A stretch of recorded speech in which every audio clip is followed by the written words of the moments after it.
পাহাড়ে শীতের মৌসুমে ঠোঁট নরম আর সুস্থ রাখতে লিপ বাম কীভাবে তৈরি হয় চলুন আপনাদেরকে দেখাই। সবার প্রথমে জঙ্গল থেকে সংগ্রহ করি ক্যাকটাস পাতায় থাকা কোচিনিয়াল পোকা।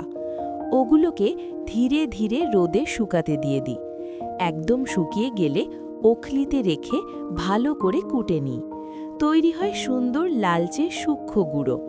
তারপর সেই গুঁড়ো ফুটন্ত পানিতে দিয়ে একটু গরম করি যাতে রং আরও গভীর হয়ে বের হয়ে আসে। এরপর চিকন কাপড়ে ছেঁকে আবার রোদে শুকাতে দেই। এদিকে মৌমাছির চাক ছোট ছোট করে ভেঙে নিই। পরিষ্কার পানিতে অল্প সেদ্ধ করতেই ওপরের দিকে ভেসে ওঠে খাঁটি দেশি হলুদ মোম। এবার এক পাত্রে নারিকেল তেল আর হলুদ মোম ধীরে ধীরে গলিয়ে নিই। তাতে যোগ করি কয়েক ফোঁটা ভিটামিন ই আর সেই রং বের করা কোচিনিয়াল পাউডার। সবকিছু ভালোভাবে নেড়ে সুন্দর গাঢ় রঙের মিশ্রণ তৈরি হয়ে যায়। এরপর সেটি ঢেলে দেই মিষ্টি ছোট ছোট পাত্রে। জমে গেলেই তৈরি আমাদের পাহাড়ের ন্যাচারাল লিপ বাম, যা ঠোঁটকে ফাটা থেকে রক্ষা করে আর এনে দেয় নরম মিষ্টি আভা।